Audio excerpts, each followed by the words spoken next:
আমরা থার্ড এপিসোডে এসে পৌঁছেছি। অলরেডি দুটো এপিসোড আমরা আপলোড করেছি, আমরা দেখে নিতে পারেন। তো এই শর্টসে আমরা জানবো শেয়ার বাজার থেকে কি সত্যিই প্রফিট করা যায়।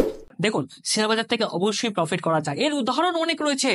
রাকেশ ঝুনঝুনওয়ালা এরা কিন্তু শেয়ার মার্কেট থেকে প্রফিট করেছে, বাট শেয়ার মার্কেটটা হলো একটা নিজেই পৃথিবী। তো এই শেয়ার মার্কেটে বহু পুকুর আছে, বহু পুকুরে এমন আছে কোথাও বিষাক্ত জল আছে, কোথাও সুস্বাদু জল আছে, কোথায় আবার নর্মাল ওয়াটার আছে। তো আপনি কোন ধরনের জল খেতে চান? আপনি বিষাক্ত জল খেতে চান, না আপনি সুস্বাদু জল খেতে চান, না আপনারা নর্মাল ওয়াটার খেতে চান?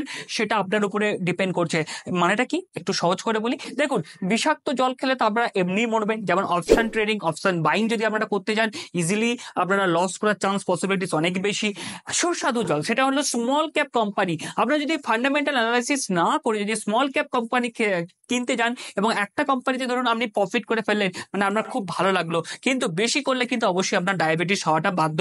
আর নর্মাল ওয়াটার যেটা আমাদের শরীরকে সুস্থ রাখে, আমরা জানি জলই জীবন, তাই নর্মাল ওয়াটার অর্থাৎ প্রপারলি যদি আমরা ফান্ডামেন্টাল টেকনিক্যাল অ্যানালাইসিস করে এবং ব্যাংকের সুদের হারের সঙ্গে তুলনা করে যদি আমরা ট্রেডিং করি, তো ডেফিনেটলি শেয়ার মার্কেট কিন্তু অলওয়েজ বি প্রফিটেবল। আমার মনে হয় কোনো একটি ব্যক্তি বাজার থেকে অবশ্যই অ্যাভারেজ বা সিজিআর 15% করে প্রতি বছরে প্রফিট ডেফিনেটলি করতে পারে। তো আজকে এই পর্যন্ত, দেখা হবে নেক্সট আরেকটি শর্টসে।